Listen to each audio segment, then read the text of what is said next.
Hello students. तो आज कल हमने जो है सौरमंडल को डिस्कस किया था, तो उसमें अगला ग्रह देख लेते हैं, शनि ग्रह। तो ये आकार में दूसरा सबसे बड़ा ग्रह है बृहस्पति के बाद, ठीक है।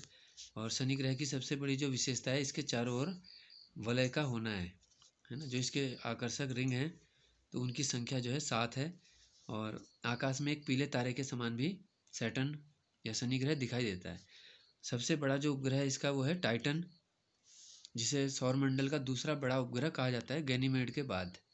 तो टाइटन का जो आकार है वो बुध ग्रह के ही बराबर है। टाइटन को क्रिश्चियन हाइजोन ने खोजा था, जो कि डेनमार्क के खगोल शास्त्री थे।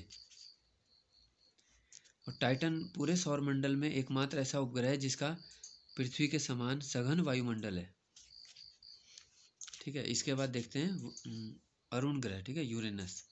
तो आकार में ये सभी ग्रहों में तीसरे स्थान पर है, ठीक है। इसका तापमान काफ़ी कम है, -215 डिग्री सेल्सियस। 1781 में विलियम हर्शल नाम के खगोल शास्त्री ने इसको खोजा था। तो जो इसके वलय हैं उनको अल्फा, बीटा, गामा, डेल्टा और एप्सिलॉन नाम दिया गया है।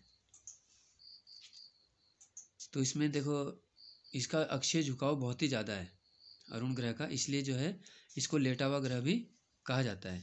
और टाइटेनिया इसका सबसे बड़ा उपग्रह है, टाइटेनिया। तो उपग्रह के हिसाब से भी पूछ सकते हैं कि टाइटेनिया किसका उपग्रह है, तो ये है अरुण का, ठीक है। इसके बाद आता है, देखो लास्ट है वरुण, ठीक है, नेपच्यून। तो सूर्य से दूरी के क्रम में ये सबसे अंत में है, 8वां ग्रह।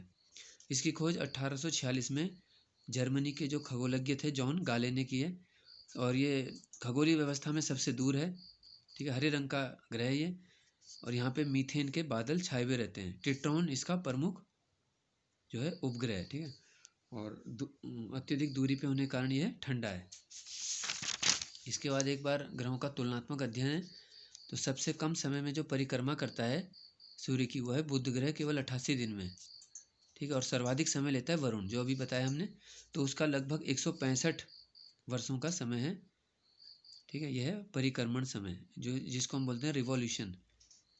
एक होता है अपनी एक्सिस पे रोटेशन, ठीक है, परिभ्रमण। तो सबसे तेजी से कौन घूमता है अपनी एक्स पर, यह है बृहस्पति ग्रह। लगभग 10 घंटे में बृहस्पति ग्रह अपनी अक्ष पर एक चक्कर को पूरा करता है, जबकि इस आकार में सबसे बड़ा है, ठीक है। और उपग्रह की संख्या देखें तो अब शनि ग्रह के सबसे ज़्यादा उपग्रह हो चुके हैं, 82। और इसके बाद बृहस्पति अब दूसरे स्थान पे हो चुका है, ठीक है। इसके जो है 79 है, तो ये ध्यान रखेंगे। तो ये बड़ा बदलाव हुआ है सौरमंडल की स्थिति में।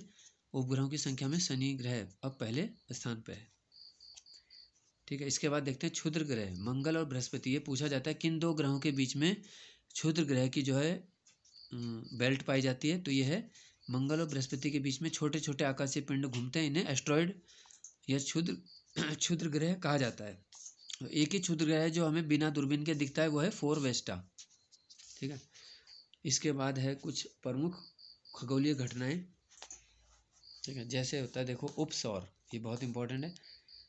जब पृथ्वी सूर्य की परिक्रमा करते हुए उसके बहुत पास होती है, सबसे ज़्यादा पास होती है, उसको बोलते हैं हम उपसौर, ठीक है, पेरिहेलियन। ऐसी स्थिति 3 जनवरी को पैदा होती है। उस समय 14 करोड़ 70 लाख किलोमीटर दूर होता है सूर्य। इसका विपरीत क्या होता है, अपसौर, एपीहेलियन। जब पृथ्वी सूर्य का चक्कर लगाते हुए सबसे दूर पहुंच जाती है, इसको अपसौर की घटना कहते हैं। ऐसी स्थिति आती है 4 जुलाई को, है ना। तो इस समय दूरी होती है 15 करोड़ 21 लाख किलोमीटर। तो इसलिए सूर्य की पृथ्वी की औसत दूरी क्या है, 15 करोड़ किलोमीटर, ठीक है। तो ये ध्यान रखेंगे, औसतन दूरी बोलते हैं 15 करोड़ किलोमीटर, ठीक है। बाकी जो है हमने बताया था कि सूर्य की सतह का तापमान जो है 6000 डिग्री सेल्सियस है, और केंद्र का तापमान है 1.5 करोड़, ठीक है। तो जो नेक्स्ट टॉपिक में हम अक्षांश और देशांतर को डिस्कस करेंगे। धन्यवाद।